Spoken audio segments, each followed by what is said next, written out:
Namaskar, this is Professor Aman Agarwal from Indian Institute of Finance, based out of Delhi and Greater Noida. We here welcome you again to another session on the essence of life and growth. Today we have a person who has turned and revolutionized large number of organizations, people, and her own self, her own life. I was motivated. I met her very recently. I have known her only for about 2 years now, not even 2 years in full, but I feel like I have known her for decades. And that is something which she has as a charisma in terms of connecting. And I could feel that warmth since we met first way back January last year, beginning at one of the conferences where she was visiting, and I was also invited for. And since then, I've become a big fan of hers.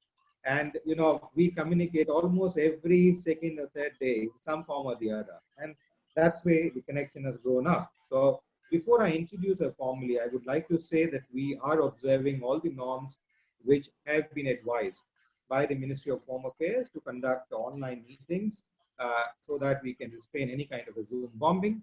Everybody is advised to kindly keep their audios and videos off. We have a cyber team person who is on the look, and in case he finds any video and audio on, he would turn you out of the room. I would request so to kindly keep your videos and audios off. We will have a question answer session at the end where we will open the videos and the audios of whoever wants to ask a question. You are requested to kindly raise your hands when you want to ask a question, and I will call for your name to ask the question. As I have pointed out and requested Purnima also, we are conducting this meeting on sense of life and growth to basically bring out the positivity one has. And I want her, because I have got inspired, and I don't want to say anything about it because I hope she will.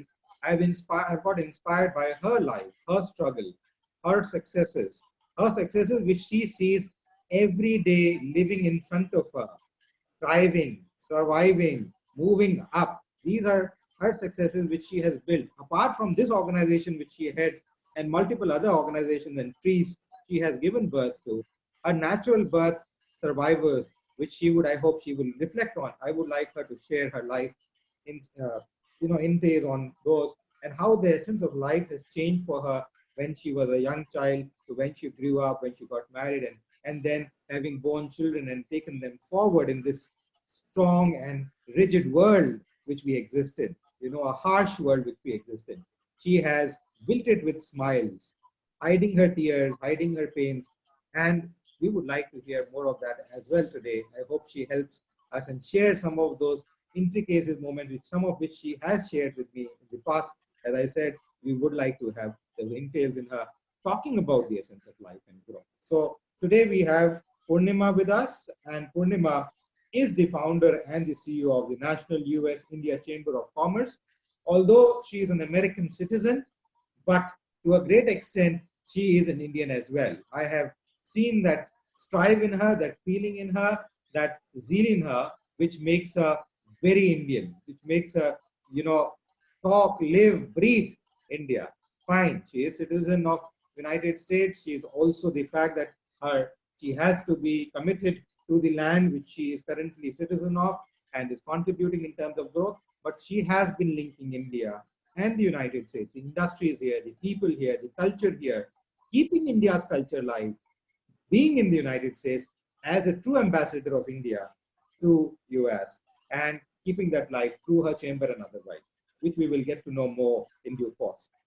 She is also the national advisor to the United States State Secretary of Commerce. She has been there. She has been a member for 2005 and 2006 to the Business Presidential Club of George W. Bush. And then she has been Ambassador of Peace for the IIWPF, which is a United Nations association based out of the United States.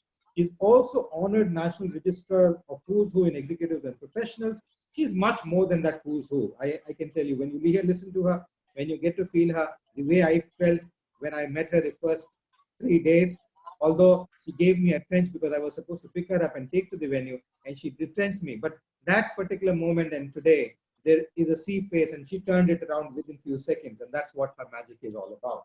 She is honored 2005 by Ronald Reagan Republican Gold Medal she has large number of people. But the biggest which I feel is the pride which she lives with, is those flowers she has born and brought up, and which are spreading their fragrances around the globe, servicing the society and doing large number of things. So I bring before you, my dear friends, like the other experts, even bigger, Purnima Voria from United States. And she's joined with us. It's midnight in the US.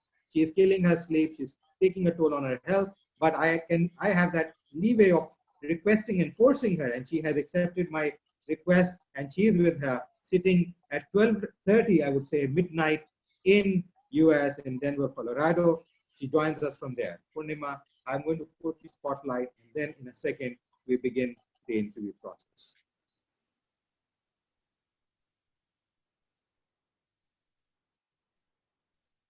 Thank you, Purnima, for taking this time out and joining. Before we begin, I would like you, if you could share a few moments of your life, of how you have grown from the very beginning, as a small child being born and brought up in India and then moving to the US, and then being at what you are today. Maybe spend 3, 4, 5 minutes talking about it, because that's inspiring for me. That's inspired me, and I feel will inspire all our guests from all over the world who are here with us today. Namaskar and good afternoon.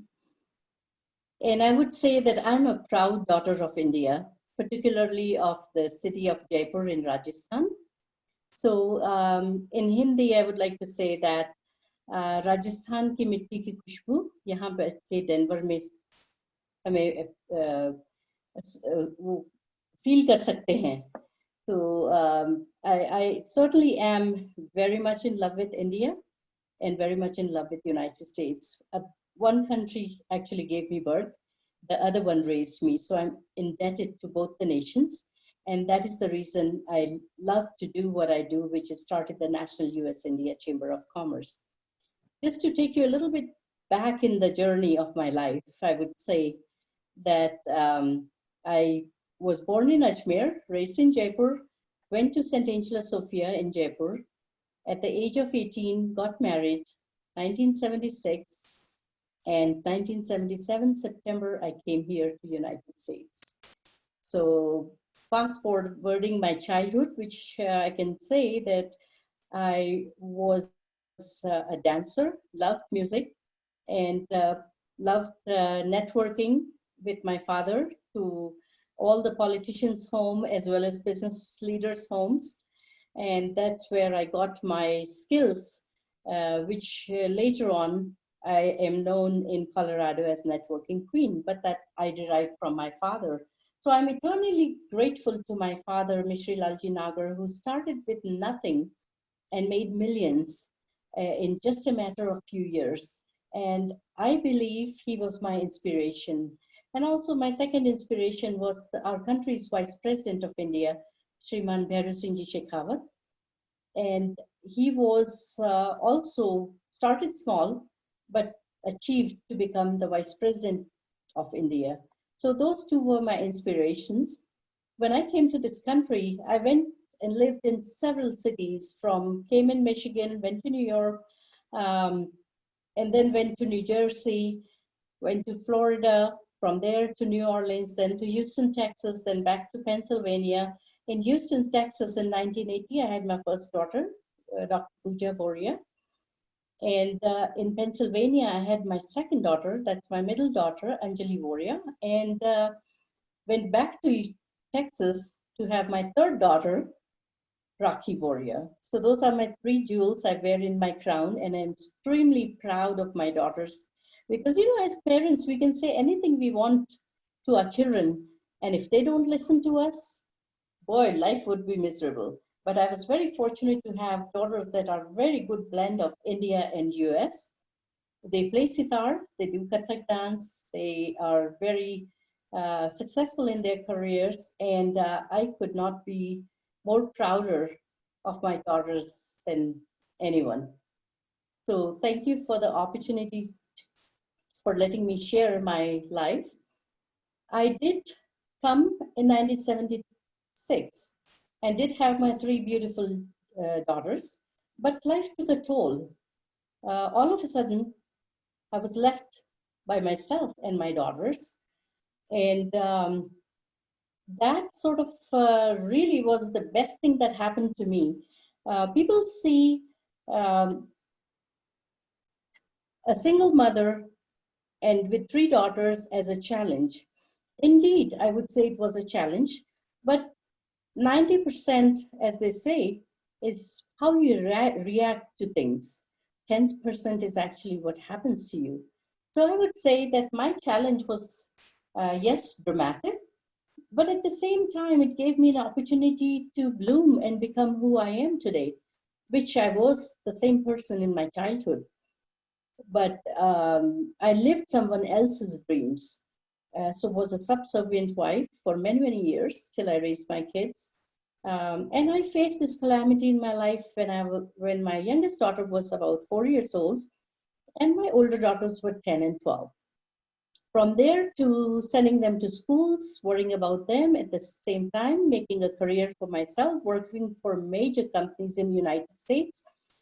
I started out with US West, went into telephony business, cable company, and telephony company. From there, I moved on to Exemplar Hospital, top 100 hospitals in the nation. And from there to AT&T Broadband, which has now become Comcast, and learned a lot about that industry. And after that, went into Mutual of Omaha. That was a life insurance companies. But all these things that I went and worked today helped me do what I'm doing to serve the nation. And so it was a good journey. And not everybody gets the opportunity to do so. After I was done with Exemplar, I was appointed by United States Secretary of Commerce to serve the United States and only the United States, no lobbying for India. So I had to take an oath. And that is the date when I was taking the oath, 2 tears dropped from my eyes. And really, I felt very happy about it because I felt like I was able to give back to the country that gave me so much.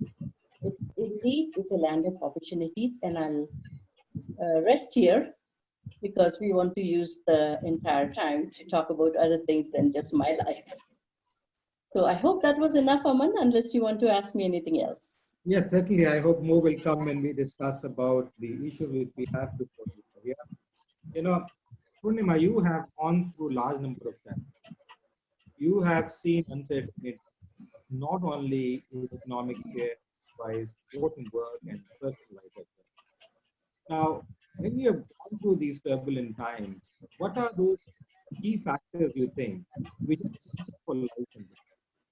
I think you're cutting off, Aman, so there's a little disturbance in the audio. So would you repeat the question, please?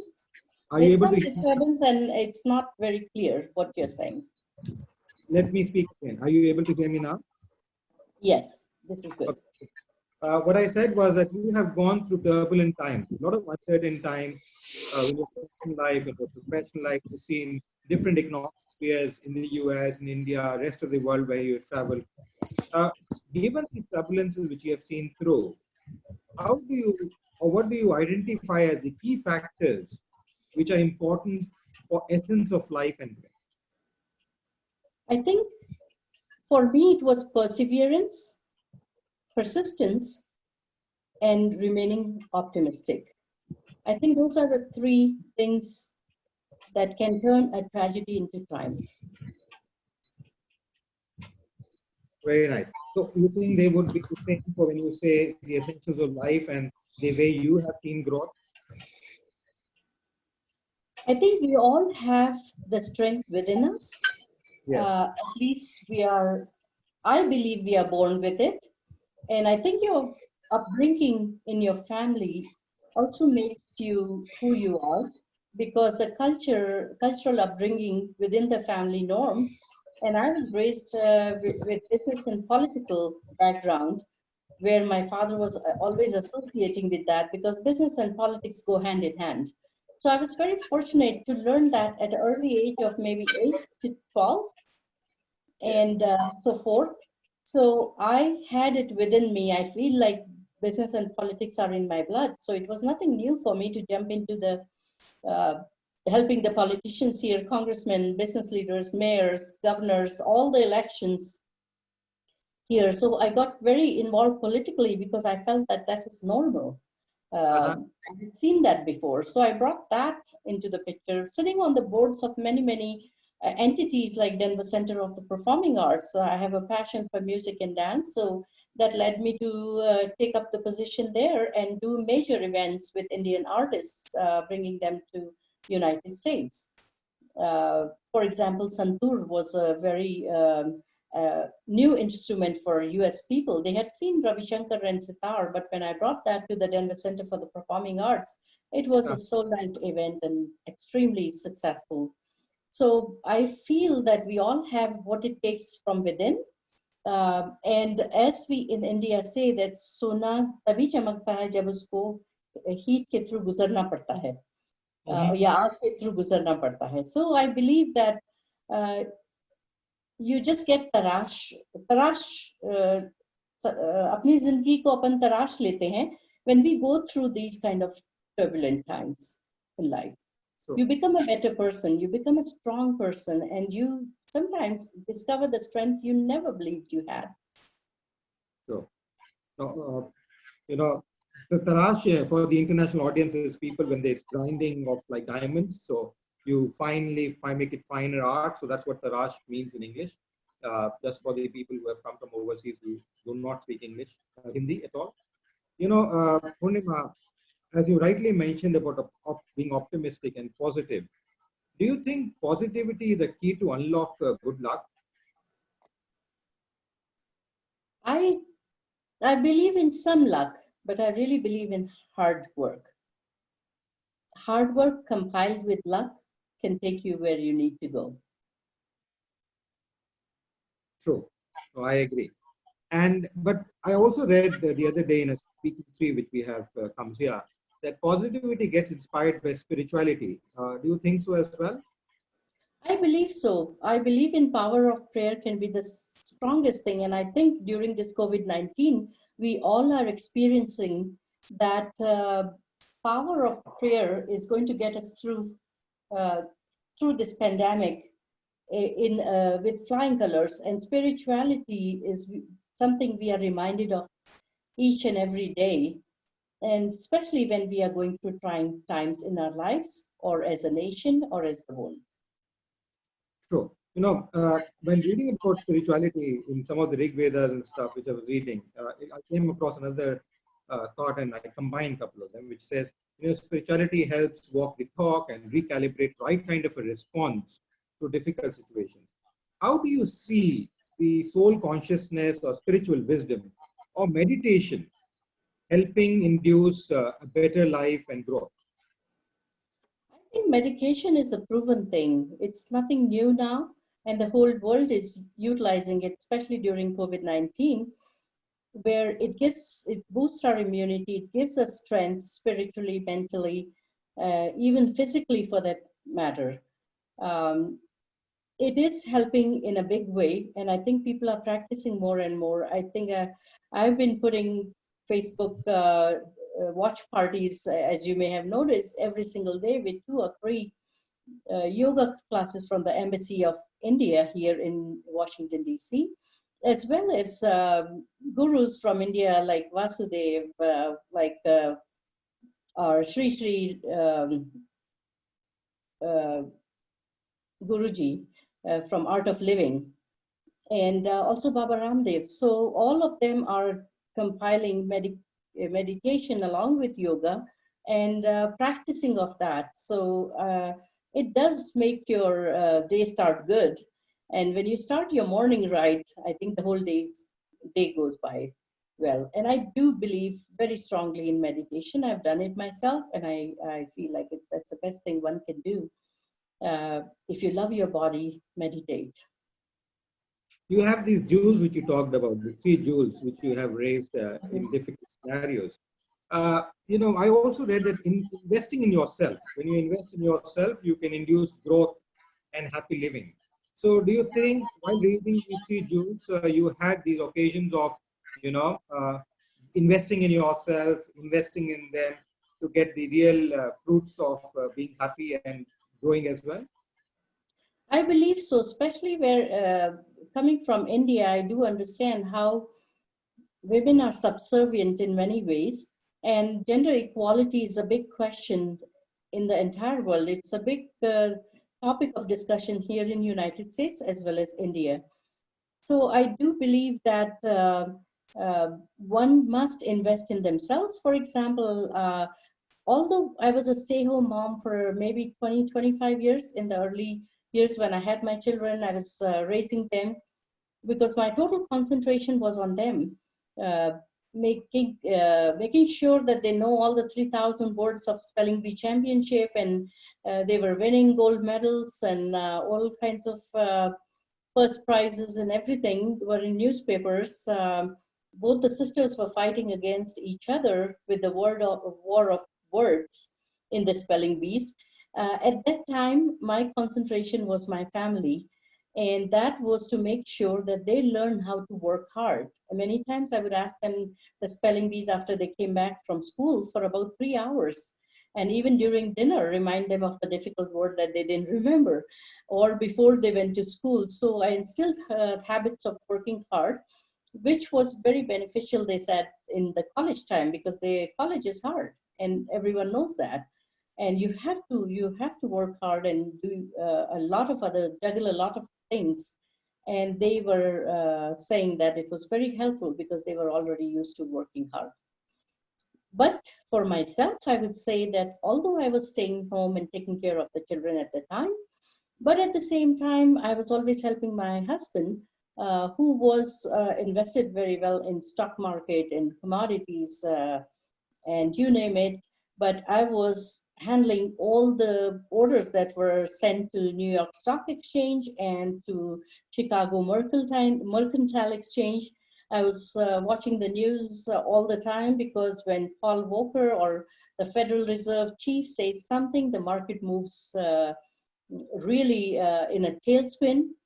So I was always watching the news and knew what to do when, for example, NASA had the space shuttle and that blasted in the sky as soon as it took off.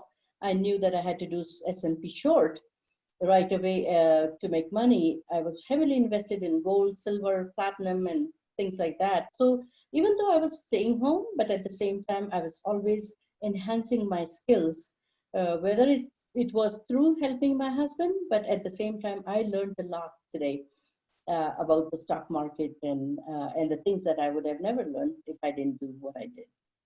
So in the midst of, I remember having, and this is a very funny thing that I want to share here. When I had my middle daughter, Anjali, I was heavily invested in gold. And after delivering her, I called the market and I say, how is my position doing? And they said, Mrs. Voria, we thought you were going to deliver a baby. I said, I already did. Now tell me. And I was a happy camper because I made several $1,000s that morning. So I call her my lucky baby. So when you asked about luck before, so if you call that luck, that's what happened. True. Thank you. Thank you for talking about that intrinsic part of your life. You mentioned about this luckiness and the way you have grown up. One thing which we have found very difficult for people to absorb is how does one go about celebrating life? Every one of us has different ways of doing it. In your perspective, you have lived a life full of joy, full of achievements, full of commitments, full of pains. But even then, I see that smile on your face. It's not an artificial smile. It's not like a makeup smile. I see that because it comes out from your soul. The other day, like one of our speakers, Ashok Laha was here. I don't know if he's still around, but he also said beautifully that I like to keep people's company who are positive. And that is also one of my objectives. If I find someone who is negative around, I tend to leave that person around. And the way we connected was so well, and I could see that positivity coming out of you. How do you go about celebrating life? I think by overcoming fear. When you can overcome fear with opportunities, you can do wonders with your life. And I'll give you another example. I learned cooking here in the United States from different people. And I had gone on many channels here, channel 2, 4, 7, ABC News, you name it, and I've been there. And I've been there for showcasing our cooking by not taking a cookbook with me, but letting them know that my daughters, and I always took my daughters too on the shows, because I wanted people to know that the recipes in our country are handed from generation to generation. We don't rely on cookbooks as such. So my True. cooking skills I utilized by sharing to the public in the United States that Indian food, whether we use turmeric, now you can see that turmeric latte is being sold in Starbucks. So all the things are now slowly coming through. I've been in this country for 42 years, never saw people consuming turmeric until now. But whenever I did my shows, I did tell them that all the spices we use in Indian cooking have some meaning. Indian cooking is low fat, high protein diet. And so, and vegetarianism is something that people started embracing and liking. So I went on many shows, but at the same time, I did something different with it. I started doing corporate cooking for team building because CEOs and companies, senior VPs never get to see each other. One is flying in, the other is flying out. For months, they are on the global trips and so forth. So it was very interesting that I just raffled that as an interesting thing to give at a silent auction. And Charles Schwab Company actually received it. So they came to my house. I made them chop all the vegetables. I didn't give them recipes that were on the paper, written and ready for them. I told them to write everything that they are learning. And that was the time when CEO and senior VPs came together and they started cooking together, cutting vegetables together, learning together, writing together. And in the end, after they learned, we dined with the food and that cuisine they loved. So I gave them a spice box, that our Indian spice box with all the spices. And I also gave them a pressure cooker so they could go and cook. And a month later, they called me and said, Purnima, we made all the dishes you taught us. And guess what? We serenaded you by calling it a Purnima Day at Charles Schwab. So that was a cute story. Uh-huh. So that's very interesting, and it's important what some of these spices can actually teach us and make our lives so full of. Right now, And I think we are hearing that, and I'm sharing a lot of information about our spices that is coming on Facebook to me from India, that it can help you build your immunity at this time to fight with this killing pandemic that we all are facing. yes. It reminds me, I've been addressing all over the world, and I always say this, that, we introduced spices and textiles to Europe. And, if we would not have done, life would be different. But it seems large part of Europe or the US has not still learned of the trick, the benefits of these spices. Unfortunately, now in difficult times, recalibrating, re-understanding, and appreciating. Although India and Indians and their hard work has always been appreciated world over, wherever I have traveled. And the kind of success we have in different frameworks has always been appreciated. Our people are appreciated, like you have been appreciated, and a lot of people like you have been appreciated. I know you want me to talk to a larger audience, and I keep on reflecting for women because being a Yes. woman, it's very natural for me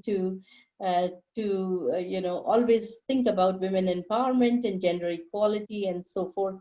And I feel today, I'll tell you, Aman, that in India, 50% of women are staying at home who has master's degrees, PhDs and all, and are empty nesters just like I am. My daughters are all working, have their careers. And just to let you know, my oldest one is a doctor, she's a radiologist. And my middle one is working for an oil and gas company, which is very unusual for women to be working in this industry in the man's world. And my third one is working for IBM in the IT company at a global level. She has global teams that she is representing, about $5 billion worth of sales for IBM. And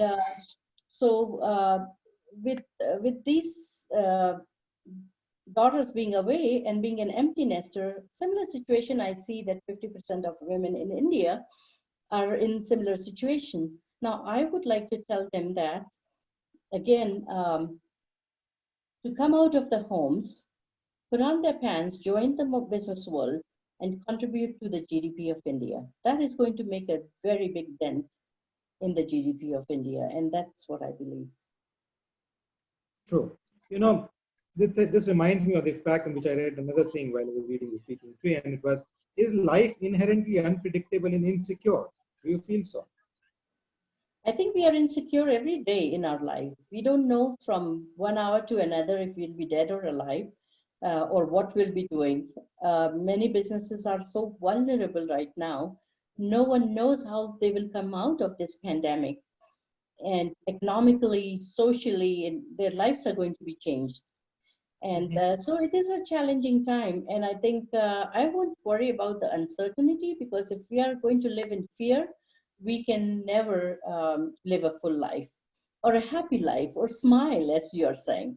So I think we must not fear this, but create an opportunity for ourselves as to, this is a very good time to reflect upon ourselves as to what is that next thing we are going to launch or go after, so that we are ahead of the game. You know, I also read one more before I go on to three other questions, and then I open the house for questions for others. Is this state of constant change absolute and immutable in your perception of life? I think change is inevitable, and we all should embrace change, and that is the only way to fit uh, in our society. If we don't embrace change and we continue to live by the values or set of rules that we wanted to, we may not be able to adapt to the new millenniums and new gens. I'm sure you must have seen that sometimes your son knows more than you do in certain areas, whether it's fiddling with a cell phone or playing games and so forth. I believe that we all need to change, and it was the most difficult thing for me to listen to my kids tell me what to do sometimes. Initially, I was a little bit hurt, I would be honest, and a little bit perplexed too, that they are going to teach me about this or life in general. But I realized that when it comes to technology, they are more technology savvy than I can ever be. I can't catch up with them. And the only reason I wanted to catch up with them was because someone told me that, you better know what they are doing with their phone or when they are on computers. And I felt like if I'm not going to educate myself, I'm going to be left behind, and I won't know what's going on in their life. So that was a good incentive as a mother, a protective mother, to learn a lot more and quicker than I would have otherwise. Yes, I would also like your insight on, you've seen different zones as a housewife, as a mother, only taking care of children, then as a working woman, and as a leader, as an inspiration for a large number of women. How do you see life shaping up in the next 6 months to a year? I would say the best way to predict the future, Aman, is to invent it. Invest in yourself and invent your own future.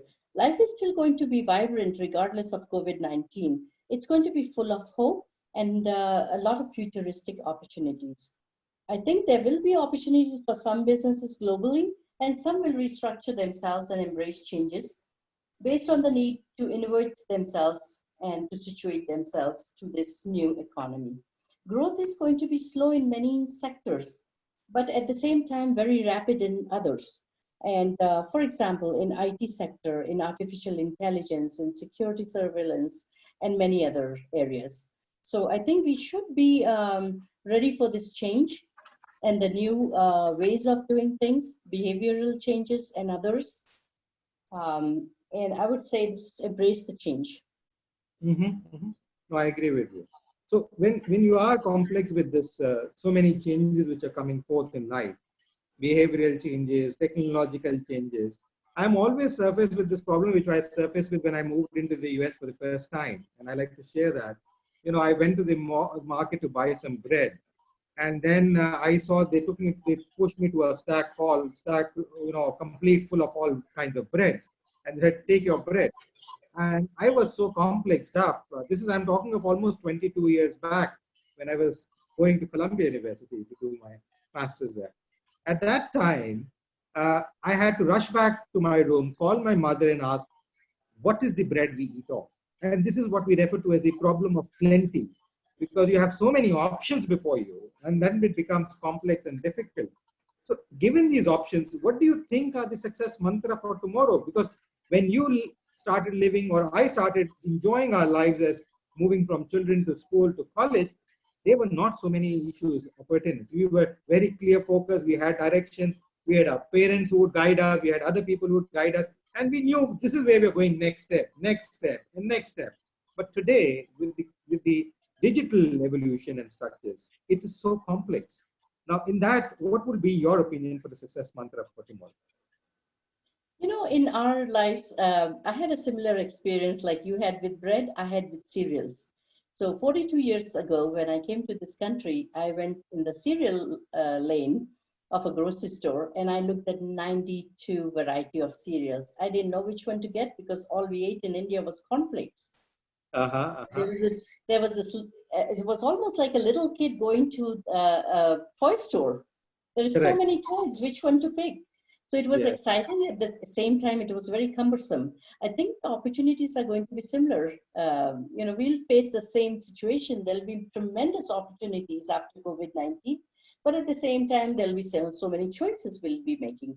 When it comes to mantra, honestly, every person has a success mantra, which is individual to themselves. Mine was being optimistic. As I said, I'm a born optimist. So which helped me pass through all these turbulent times that I went in my life. I was a very optimistic person and nothing could bring me down. I would bounce back from whatever fall I had multiple times. So my success mantra is being optimistic because I believe that optimism is a faith that leads to achievement. Nothing can be done without hope and confidence. So I'm a very optimistic person. Great things never come from being in a comfort zone, Aman. Yes. You know, we have to achieve greatness, trust our crazy ideas, and always look at the brighter side of things. Do whatever is good for you, your family, and your business.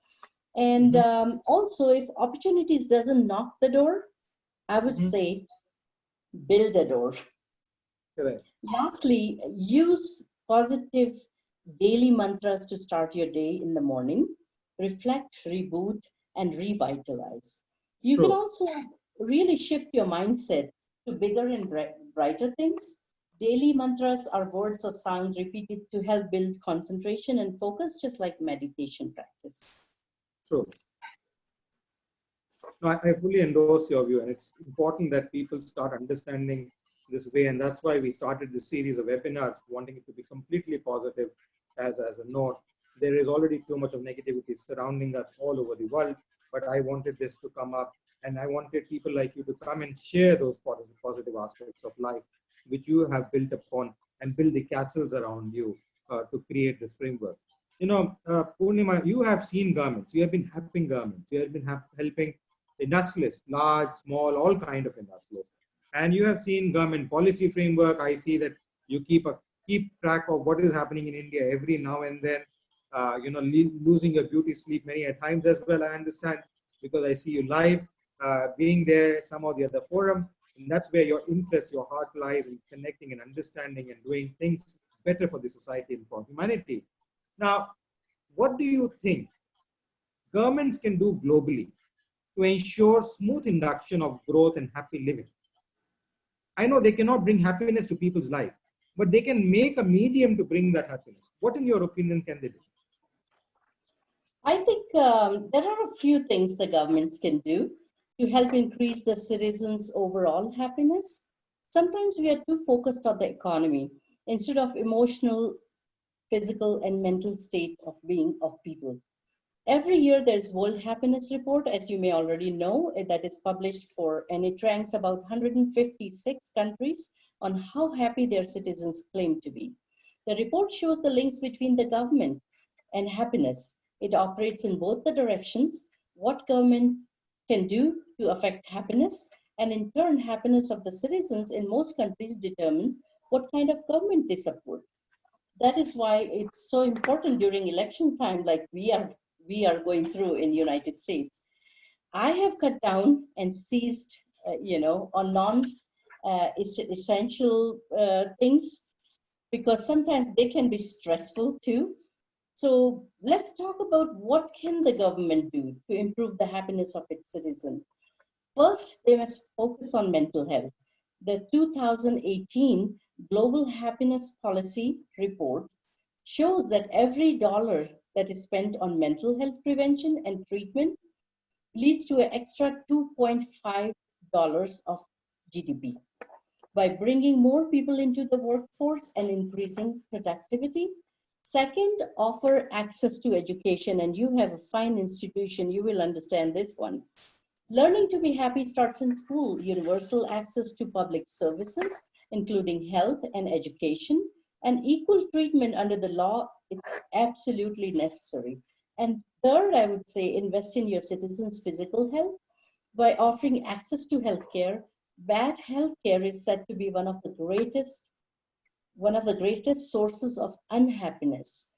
Spending more on preventative health will make people happier and also boost the economy and lower the costs.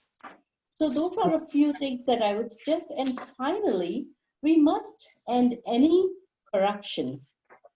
And you probably did not expect me to say this, but many countries in the world are very corrupt, and corruption kills the social trust and happiness. Lack of trust in the government is devastating for personal happiness.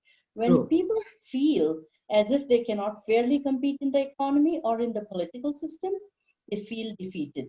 Stronger anti-corruption laws, investigative authorities, greater transparency, all go to improving trust and happiness. And I might add, I think Prime Minister Modi is one of the greatest leaders I have seen in my lifetime. And I think he's addressing all these things I just talked about. Mm-hmm.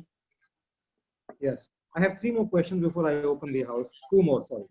One is, do you think life is all about money and power? You have struggled to make it through, but do you still feel that money is all about life and money and power? I think depends on what kind of life you want. Because for many people, especially men, I would say, money is everything. And forgive me for saying that, but I have seen many men see success equates to money for them.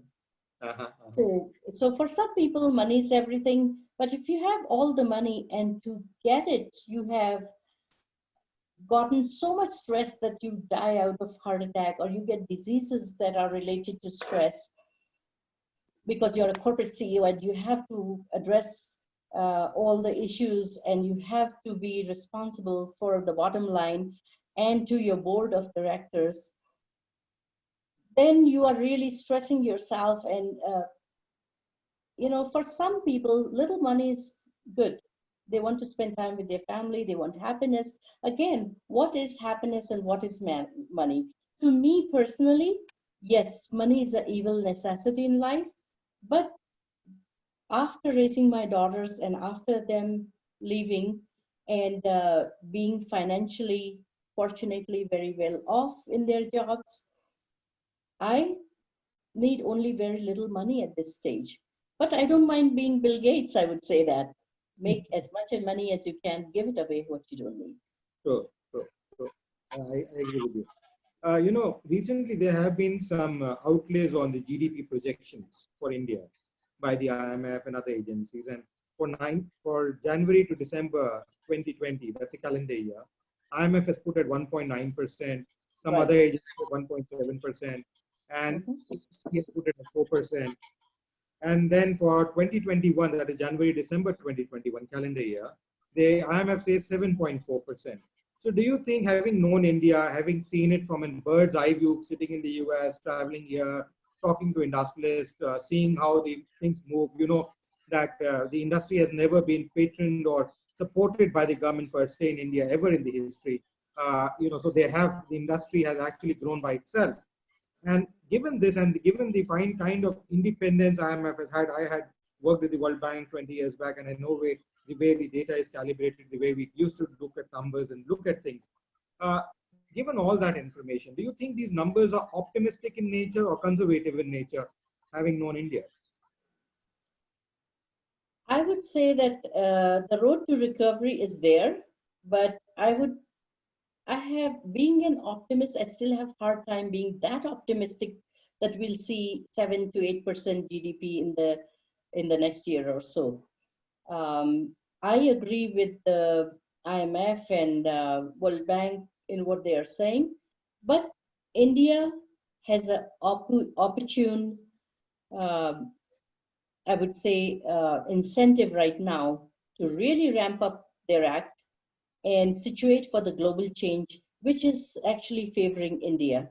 India is seen as a global leader. Prime Minister Modi is seen as a global leader. And because of the pandemic and how it started, where it started, it seems like China has a negative, uh, I would say, report card from the world regarding doing business with them. Manufacturing is 40 years ago. China took the manufacturing and ran with it and became global leader in manufacturing. India has the same opportunity. Time is of essence. It is an opportunity and a blessing in disguise for India, but time is now for India to make drastic policy changes. Take this opportunity and run with it because the whole world is eyeing on India. Many prime ministers, presidents have come and signed MOUs. Recently, President Trump came to India, and also the help that we gave in time of dire consequences by sending medication uh, to United States to help with this pandemic has grown the relations of US India like they were never before. So the trust is there, the empathy and sympathy that we showed is going to go a long way. I believe relationship can make business deals happen, and India and US are right on the mark. There are drastic policy changes and also special packages that India should be giving to boost the morale of the business people in India. I am specialized in small and medium-sized enterprises, so I listen very carefully what Nitin Gadkari ji, our Minister of MSME, is saying. And though he has been keeping me up all night because he's very much talking about what changes he's bringing. But what I see him say that all the things that he's approving or he's trying to put on the table, it goes through the finance department as well as the prime minister. I think that needs to be addressed as well. It something should not take so long for finance ministry or the prime minister to approve. It's an urgent, dire consequences time. We need to act now because businesses morale is going down. And I don't know if you know, some people in the United States of Indian descent have committed suicide because they have opened businesses, they have taken loans, they have bought houses, and find themselves in difficult sort of situation. And I'll give you a solution for that too, Aman. India really needs to have a hotline for their NRIs here as well as Indian businesses there, so that people can talk about their situation privately on a hotline to somebody without exposing themselves. Because in India, especially, people don't talk about their problems openly. Here we do, and this is how we help each other. But in India, the society that we are, we try to not tell other people about our financial situation. So seriously, a hotline is needed where people can talk and find all the options they have rather than choose the option of ending their life. That is very pathetic. I will be going to the audience now. Anyone who wants to ask a question may kindly raise their hands and I will put their videos on and then we will go forward. My last question to you for today is, what's your advice to the youth and the students? I think the youth are they must be very fearful at this time when everything is, I mean, they are finishing colleges and don't know if they'll get jobs or what they can do at this point. But I would remind them of what Walt Disney said: if you can dream it, you can do it. So believe in that, dream big, work hard, and make it happen. Your spark can become a flame. and change everything. Go to the people and places that sets the spark in your soul. And sometimes the strength within you is not the big fiery flame for everyone in the world to see. It is just a tiny spark that whispers in your ear and says softly that you got it, keep going, know what sparks the light in you, then use that light to illuminate the world. And most of all, I would say, believe in yourself. Okay, very nice. So we will now go to questions. I did see Mohammad Halim Khan sir. He was here. He had put his hand up. Let me just check if he's still around. He was here till a minute back. Halim Khan sir was Secretary, Government of India, Ministry of Finance. Just a second. Let me see. He doesn't seem to be around. He was here a second before. Let me just see if Junzo is here. Professor Junzo Vatada, can you hear me? Yeah. I'm now in the car, so the very impressive talk. Thank you very much, Mrs. Voria. Yes. I have several questions.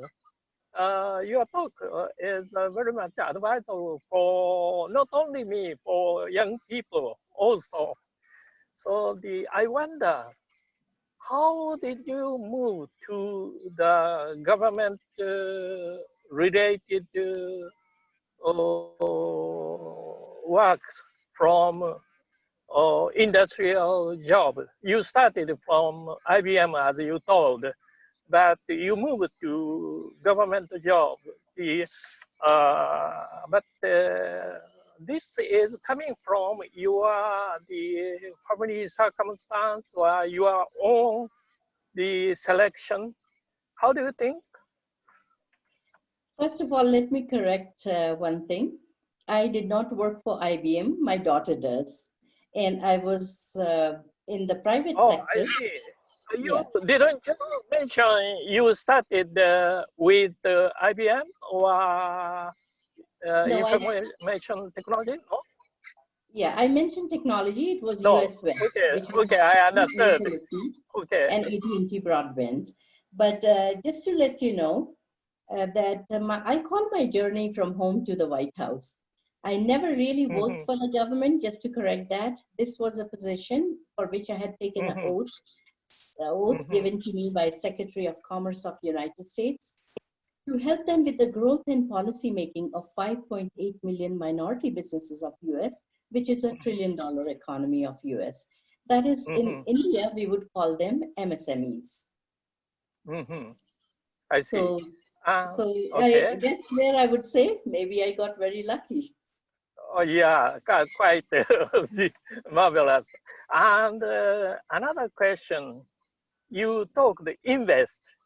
Of course, we invest money for some purpose to obtain.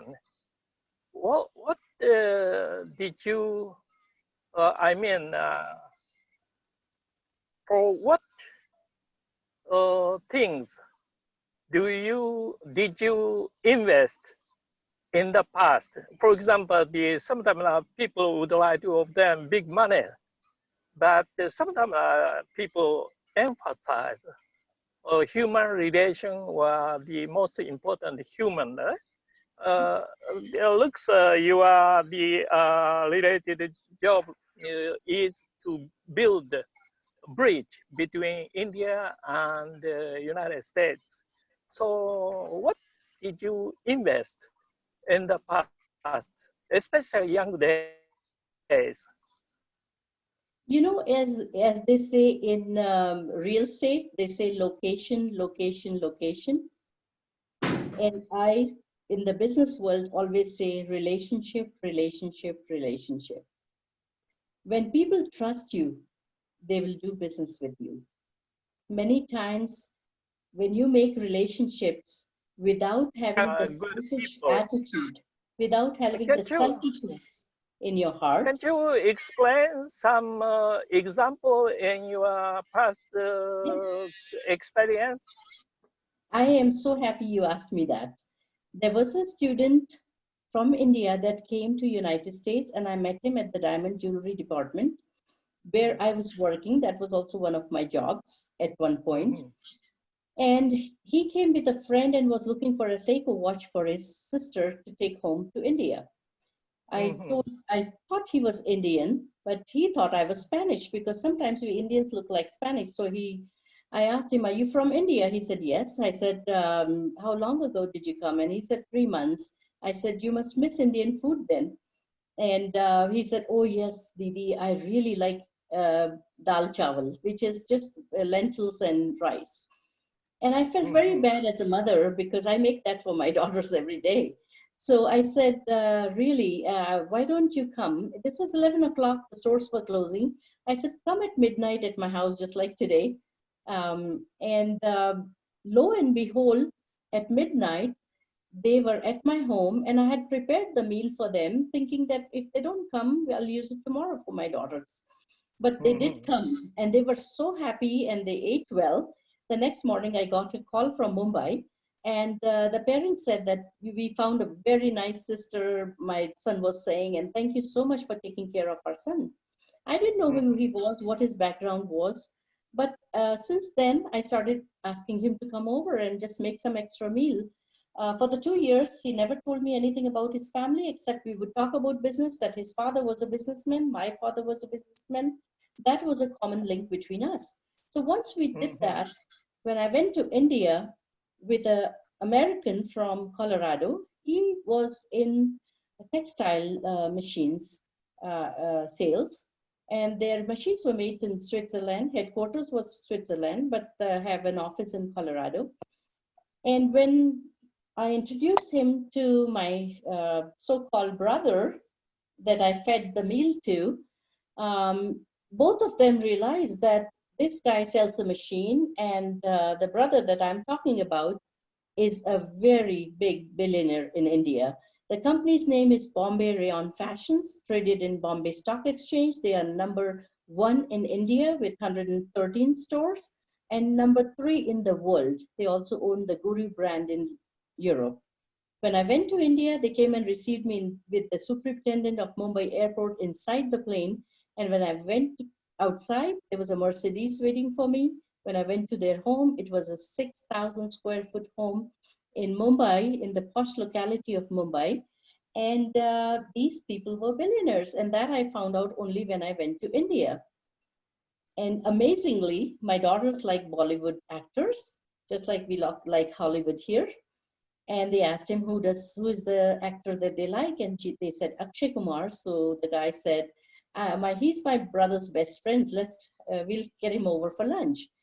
And the mother also did some investigation. She asked me, what are the food that I miss in US? And I was innocently telling her, but 2 hours later, when I sat down on the dining table, all the food that I had mentioned was there. But then the American guy here from the businessman wanted to show his machines to Prashant Agarwal is the name of the person that was a student here. And once he showed the machine, Prashant said that I'll take 100 machines from Melcosorer, the name of the company, and LC will be issued in a week. And this was a first $1 million sale in 2005 when I had recently started the chamber. So it was within the first 6 months of starting the National US-India Chamber of Commerce. So a simple meal or relationship building resulted in a $1 million deal for me. And there were no lawyers involved, no contracts, no prerequisite, just a simple handshake, the old way we did business in India. And this is what I learned from my father, the art of relationship building and networking. I see. And thank you very much. I would like to ask one more question. Go ahead, For example, in my young day, student day, JF Kennedy is the person we adore. Right? So many people support him in Japan, especially young people. But in the United States, many professors or academic people support the republic people instead of democratic people. I also getting older, then pushing more republic people than democratic people. How did you support the Republic Party from young day, or changing from something depending on your experience? So the only the Republic things are I would love in. to. I would love to act like a hotshot and say that, yeah, my experience made me do. No, it was an accidental thing. I see. When I went through some turbulence and challenges in my life, the first thing I reached out, the first person I reached out to was a congressman here in state of Colorado, who I had helped them in elections without really realizing that I'll ever go through this turbulent time in my life. I would ever need them. I always just helped politicians in the elections and so forth, because it was a way to gain knowledge. And I'll also give you another insight. When you go to the politicians, who are chasing them or who are there in their election headquarters? All the business community, because everybody wants something or the other from them once they are elected, and they want to pose their interest or their fears or what have you. So it was a good networking that I built there as well, just because I love networking. But I think business people tend to lean towards Republicans, and that's what happened to me. People started inviting me to more and more Republican events, and I really was building a relationship, not knowing much about the Republican Party or Democratic parties. Later on, I did educate myself on that, but in the beginning, it was just accidental. And I took, you always should take advantage of the opportunities that are presented to you without having a selfish interest, and see where it goes. I'm always very optimistic, as I said before, and that really helped me reach to National Republican Women Board. And then I reached at the national level in the Republican Party, and I was able to make a difference. And due to my involvement, received a lot of medals and accolades, and so forth. So it was accidental, but I really enjoyed the ride. But usually I often get asked a question that, how, being a Republican, you served the Democratic President Obama? So again, as I said, that was also accidental. People couldn't believe that I was doing that. But you know, as a chamber, we needed to remain bipartisan. And I believe in person, not just the party. I'm not a blind follower. For some reason, I just like to elect the right person for the job. For example, if it was Colorado elections, I don't know how long I'll be. I may move to Seattle or New York, where my kids are. So I want to leave the state in good hands by picking the right person for the job. I hope I have answered. Thank you very much. I think Seattle is much comfortable to live comparing your city. Your city is quite cold, right, in winter. Yeah. Anyway, Seattle, they say, has a lot of rain, whereas Colorado, where I am, has a lot of sunshine. And because of the rains, I've heard these stories. I don't know if they are true, but they say that a lot of people are depressed because it's raining all the time. And sometimes they say also that suicide rates are high there. Climbing mountain is a nice place, Colorado. Yeah, anyway, it's like I call it the peaceful Kashmir of United States. Thank you very much, Madam Voria. Thank you. Thank you. Thank you. Thank you, Junzo. Professor Junzo is a professor from Waseda University in Japan, and he's currently in Petronas University in Malaysia as the head of the Department of Managerial Engineering Sciences. I have two more questions because I know it's already over time, I have crossed over time, so I will take only two more questions going forward. One by Dr. Yamini and then by Dr. Ravindra Reddy. So I'll go with Dr. Yamini first and then Ravindra Reddy. Dr. Yamini, you can take the question. Good evening, Purnima. How are you doing? I'm doing very well, Yamini. How are you?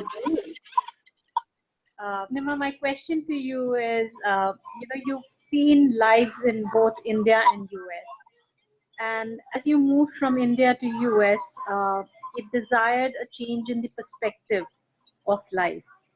What changes did you see in your perspective of life that have helped give more meaning to your life?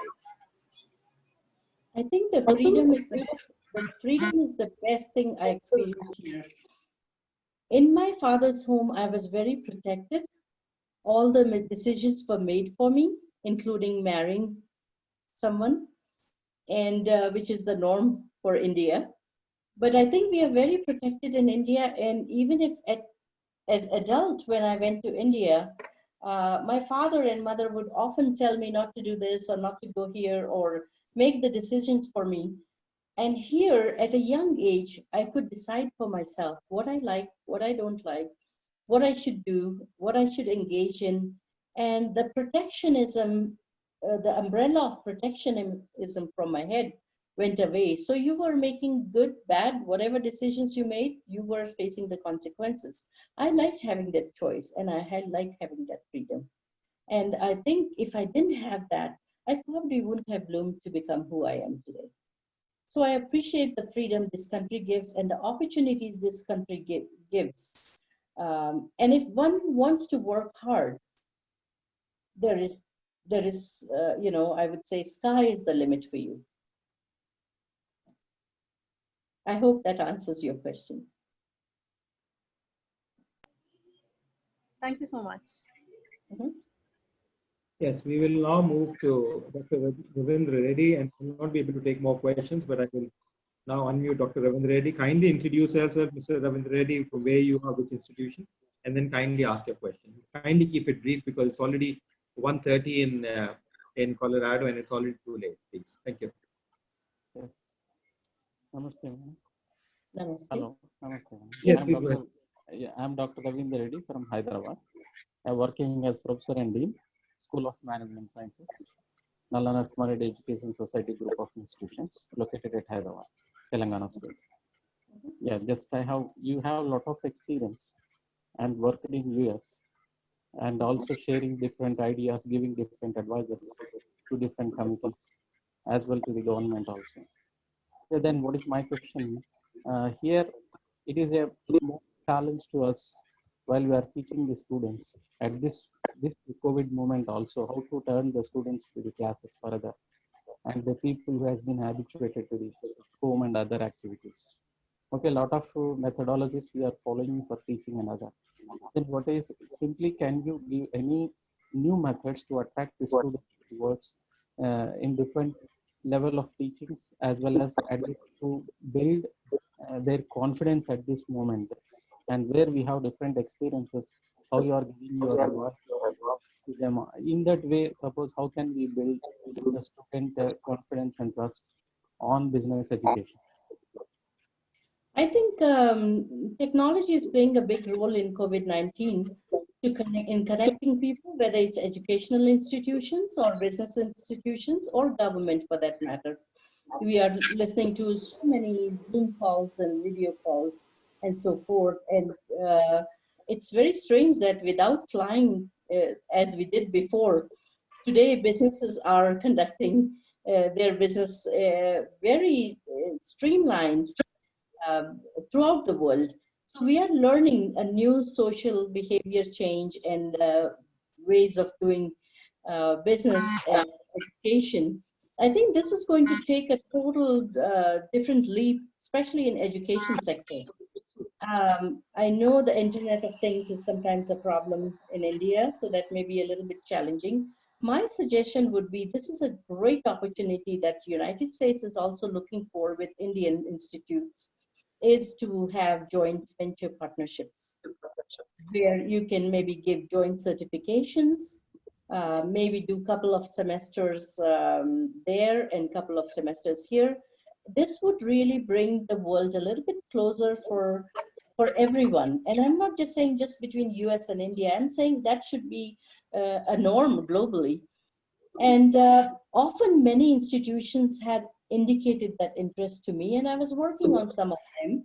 For example, in Denver, Colorado, there is a college that is teaching the children hospitality business by having Marriott that is run by students. They have a restaurant, they take care of the rooms, they take care of everything related to that industry, hospitality industry. And I was going to bring them to India to have a joint venture with Indian partners so that we have a shortage here actually in Colorado in hospitality industry. And so we have very little trained people, whether it's management jobs or whether it's maids that clean the room or what have you, or front desk or whatnot. So there is a need, and that is the reason I wanted to do that joint venture as a business opportunity for myself, by connecting the two right people in India, from one from US and one from India, to have further talks and have this colleges do the education and have similar experience of having a Marriott, which could be run by students.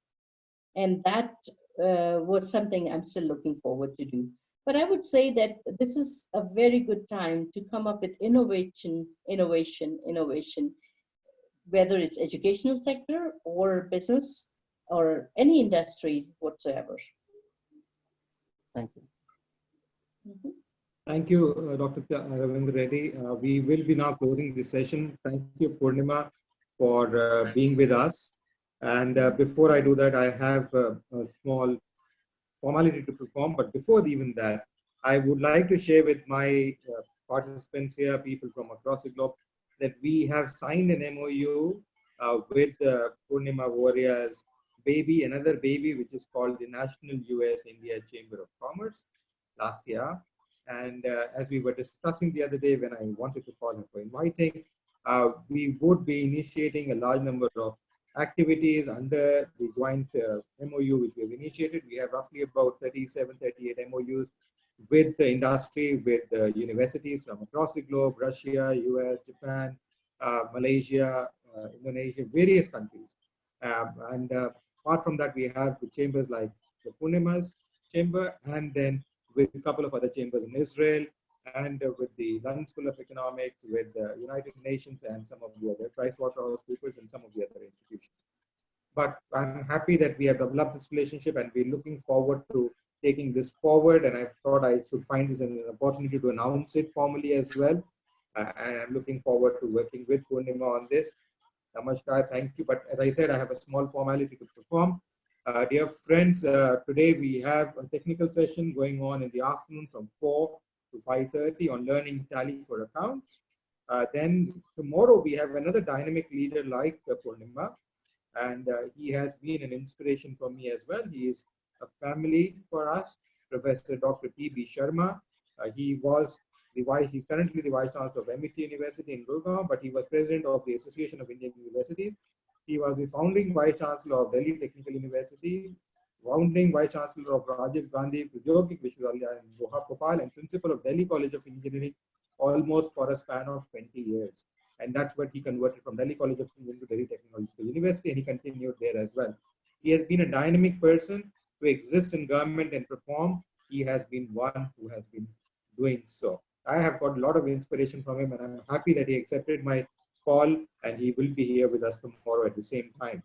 After which we have another program, training program on demystifying and analyzing profit and loss account, balance sheet, and cash flow statement by Professor Saurabh Agarwal tomorrow afternoon. And the day after, I have another dynamic guy called Anil Sarup, who is Secretary Education, Primary Education specifically, and who has been Secretary Coal and has been with the Ministry of Labor and Employment for almost a decade.